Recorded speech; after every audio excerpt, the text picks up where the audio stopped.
Welcome to Unbound. I'm Paul Covello, and joining me today is Charity Johnston and Corey Beatty. So I don't know if you guys have noticed, but vampires are really popular these days. There's been something. At least it's not vampire wizards. Vampire wizards. That's probably the next thing.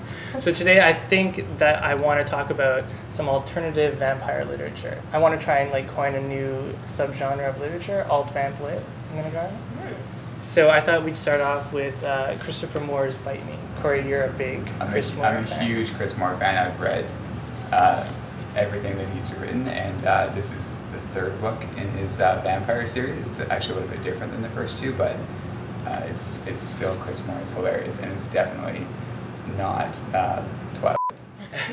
So yeah, what I thought about this book is it's kind of like vampire screwball comedy. You know what I mean? Yeah. There's tons of characters, and they're just running around, and the plot revolves around basically an invasion of a vampire cat, and the havoc that it wreaks in San Francisco. But what I find is kind of crazy in the book is that they've, I guess vampirism is moving away from being something mythological and kind of becoming trying to be explained in science. So in this book, I guess it's possible to become a vampire.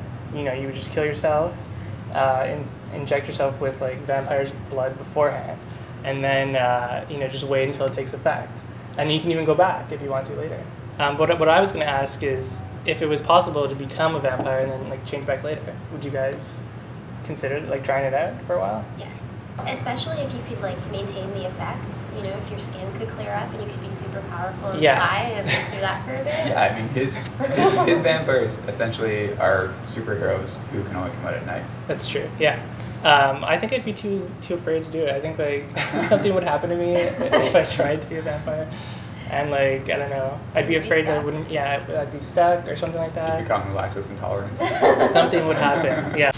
The next book we're going to talk about is Night Runner by Max Turner. So this book, it's kind of a teen vampire. The protagonist is a teenager. But I'd say it's less, Twilight and more Buffy the Vampire Slayer, or even Veronica Mars with that sort of, very intelligent teen voice. Max Turner, I think, is a teacher, and the way he writes this book, I mean, it sounds like a teenager is writing this book. Yeah. He nailed it. That's not to say it's just for teenagers. I mean, no, I certainly enjoyed it. We're obviously just teenagers. And Charity's definitely not a teenager. The hero in this book is really cool. I mean, it starts out he's in a mental institution. Yeah.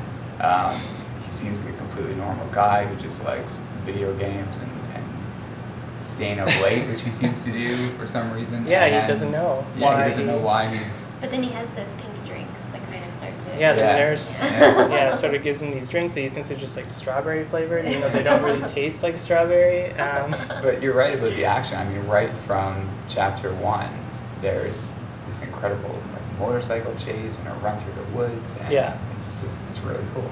I would say it was kind of like Lost Boys. Do you guys know that movie? You know what I mean? It's got that sort of knowingness about what it's like to be a vampire, but at the same time, you know what I mean? Yeah. It's got that, the Corys and stuff like that, you know what I mean? That kind of thing. I didn't understand what you meant there for a second. I thought you meant Corey, and then it's Corey Feldman and Corey Haim. Yeah. Hot Corey Haim. I heard a lot about those guys when I was a kid. The last book that we're talking about is The Strain by Guillermo del Toro. So this is kind of the opposite end of the spectrum of Chris Moore. It's got the same sort of setup, lots of characters, vampires invading, but it's really scary, and it's really violent, and it's really suspenseful. Several people I know who have read this book have actually been scared to. I was scared. Yeah. I was scared to go in my basement afterwards. Yeah, and his vampires. I mean, if we're talking about all vampire lit. Yeah. The vampires in Night Runner and Bite Me are far away from that stereotypical vampire, but the ones in The Strain are exactly. Creatures. They're not even. Yeah, he draws on the basic mythology, even before Dracula, I guess, of what vampires are, and really they're more like zombies. Yeah. Is what they're a cross between vampires and zombies. So I was gonna ask you what's your favorite Guillermo del Toro movie? I mean, Pan's Labyrinth is the easy answer. And I definitely love that movie, but I also really liked Hellboy. Yeah. And Blade 2. Yeah. Which, I mean, you can see if you watch Blade 2 his love for vampires. Yeah, I'm a Hellboy fan. I think that's the first one. Is The my first one, favorite. Yeah. I'm gonna tell you the easy answer. I liked all of those too, but I think Pan's Labyrinth for me it was a story that I actually could get into a bit more because I wasn't a Hellboy fan ahead of time, and I wasn't really a Blade fan either. But you had that Wesley Snipes poster. I want to see how well you guys know your vampires. So our own vampire expert has compiled a list of vampire questions. We'll see which one of you knows the vampires better. Oh, that's me. Me. For sure. I'm by far more pale. Well, I think what we're going to do is the loser is going to have to wear these vampire fangs all day in the office. And we're also going to spray your face with sparkle. Hair and body sparkle. Sparkle. Vampires subsist on the life essence of other creatures. Will they even feast on the blood of the undead? I'd say it's limited to the living. No. They can also gorge on the undead, so that's 0 points. What celestial object do vampires detest? The sun. That's right. Just one charity. 0 point. What is the first line of the Smashing Pumpkins hit song, Bullets with Butterfly Wings? Are you a Smashing Pumpkins fan? I used to be. I have no idea. How about Here Comes the Sun? The correct answer is The World is a Vampire. Who played the eponymous vampire in the film version of Bram Stoker's Dracula? Some German guy? I don't know. No, I know this. Oh, it's not. No. It's, Bela Lugosi was too late, right? I'll say Bela Lugosi. For Corey. You totally stole it from me. I was just more sure. Which of the following lines is not in that film? Okay?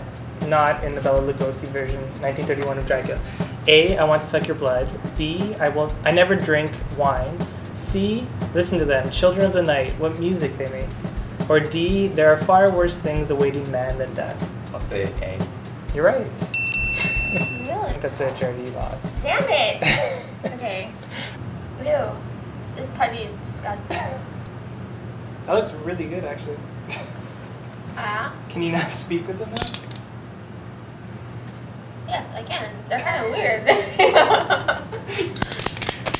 They're not super comfortable. Man, I hope they don't get stuck. I kind of hope they do. Do you want to apply sparingly for a subtle effect or generously for a more stunning look? That's how I imagine that whatever I say, it's going to be... I don't want to push your hair back in your hair either. Okay. Put your fangs underneath your, there you go. Hold on. Okay, you ready? Oh my god. Are you okay, Charity? Wow, you really... Really? What did you spray you with? Ah, she's a vampire!